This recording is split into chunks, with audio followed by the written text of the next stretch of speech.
ભાવનગરમાં નકલી વિદેશી દારૂ બનાવતી ફેક્ટરી ઝડપાઈ છે। મહુલાના ગુંદરાડી ગામમાં પોલીસે દરોડો પાડ્યો। બહારના રાજ્યોમાંથી સામગ્રી લાવી અને નકલી દારૂ બનાવાતો હતો।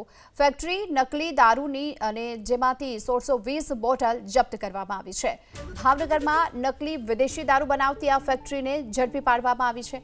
મહુલાના ગુંદરાડી ગામમાં પોલીસે દરોડાની કામગીરી હાથ ધરી, જેમાં બહારના રાજ્યોમાંથી સામગ્રી લાવી અને નકલી દારૂ બનાવતા હોવાની વિગતો મળી છે। ફેક્ટરીમાંથી નકલી દારૂની 1620 બોટલો જપ્ત કરવામાં આવી છે। તો ભાવનગર જિલ્લામાં પોલીસે કાર્યવાહી કરી અને નકલી દારૂ બનાવતી ફેક્ટરીને ઝડપી પાડવામાં આવી છે। ભાવનગર જિલ્લામાં નકલી વિદેશી દારૂ બનાવતી આ ફેક્ટરી ઝડપાઈ છે। વધુ વિગતો મેળવીએ સંવાદદાતા પાર્થ પાસેથી। પાર્થ, આ જે નકલી દારૂ બનાવતી ફેક્ટરી ક્યાં આવેલી છે, પોલીસે શું કાર્યવાહી કરી?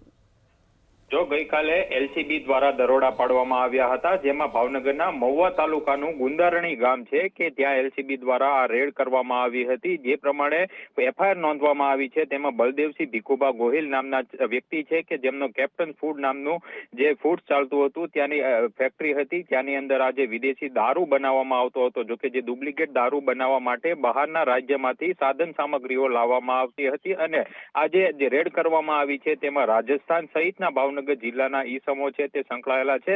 જોકે જ્યારે રેડ કરવામાં આવી હતી ત્યારે 1620 જેટલી વિદેશી દારૂ ભરેલી બોટલો તેમજ 500 લીટરથી વધારે વિદેશી દારૂનું પ્રવાહી મળી આવ્યું હતું, જેના થકી આ જે બનાવટી બોટલની અંદર વિદેશી દારૂ ભરવામાં આવતો હતો। આમ રેડ દરમિયાન કુલ 15,25,000 રૂપિયાનો મુદ્દામાલ કબજે કરવામાં આવ્યો છે અને આ રેડ જે કરવામાં આવી હતી તેમાં 6 ઈસમોની ધરપકડ કરવામાં આવી છે, જ્યારે કુલ 9 વિરુદ્ધ ગુનો દાખલ કરવામાં આવ્યો છે, જેમાં 3 વ્યક્તિઓ હાલ ફરાર જોવા મળી રહ્યા છે। જી, આભાર આપનો આ માહિતી માટે।